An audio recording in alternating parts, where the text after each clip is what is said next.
Ano nga ba ang psychology o psikolohiya? Ang psychology o psikolohiya sa Tagalog ay ang pag-aaral ng isip at pag-uugali.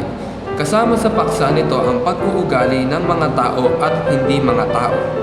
Parehong may kamalayan at walang malay ng mga fenomena at mga proseso ng pag-iisip tulad ng mga pag-iisip, damdamin at motibo. Ang psikolohiya ay naging isang napakahalaga at popular na paksa ngayon. Tinatalakay nito ang maraming problema sa pang-araw-araw na buhay.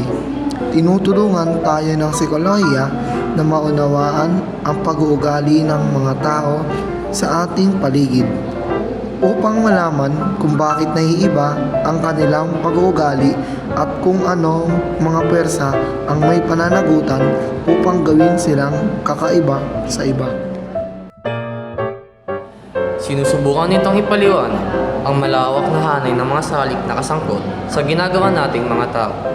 Ang mga prinsipyong ipinaliwanag ng psikolohiya ay nagbibigay sa atin ng makatwirang batayan ng pag-unawa sa kung ano ang ginagaya natin ng iba. Ang psikolohiya ay tinutukoy sa maraming paraan. Ang pananaw na ito ay humantong sa opinyon na ang paksa ng psikolohiya ay dapat na pag-aaral ng kaluluwa. Ngunit, ang kahulugang ito ay hindi makasagot sa mga tanong tungkol sa pagkakaroon ng kaluluwa at pagiging naa-access nito para sa pag-aaral. Ang kondisyong ito ay humantong sa isang bagong kahulugan ng mga pilosopong Griego na tinutukoy ang psikolohiya bilang isang agham ng pag-iisip. Ngunit, ang kahulugang ito ay tinanggihan din sa parehong batayan kung paano tinanggihan ang kaluluwa. Ang mga psychologist ay tinuturuan ng agham kung ano ang nararamdaman, pag-uugali at reaksyon ng mga tao. Nagbibigay sila ng tulong sa mga isyu tulad ng pagkabalisa, depresyon, stress at mga karamdaman sa pagkain. Ang mga psychologist ay hindi nagre-reseta ng mga gamot, ngunit gumagamit ng ilang mga pagsubok na sinusuportahan ng siyentipiko upang matukoy ang kalusugan ng isip at kagalingan ng mga tao.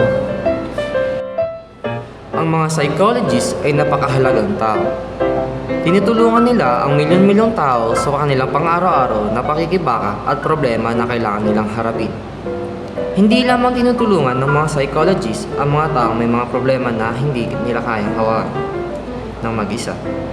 Sila rin ay mga scientifico na nag-aaral ng isip at pag-uugali ng tao. Nagbibigay din sila ng aliw sa mga korte at abogado sa iba't ibang uri ng legal na paglilitis. Susunod ay isang psychologist ng organisasyon na tumutulong sa pagiging produktibo ng mga grupo at individual sa isang lugar ng trabaho. Ang mga uri ng psychologist na ito ay nakatuon sa pagpapabuti ng panggana ng mga organisasyon at upang mapanatiling malusog ang mga individual sa loob ng organisasyon. At dadako na nga tayo sa personalidad sama ng psikolohiya. Si Wilhelm Wundt ay pinanganak noong taong ika-12 ng Agosto, 1832 sa Neckarau malapit sa Mannheim, Baden sa Germany. Napatay naman noong 31 ng Agosto, 1920 sa Grossbaden, Germany. Siya ay isang German physiologist at psychologist na karaniwang kinikilala bilang tagapagtatag ng eksperimentong psikolohiya. Nakamit ni Wundt ang isang medical na degree sa Universidad ng Heidelberg noong taong 1856.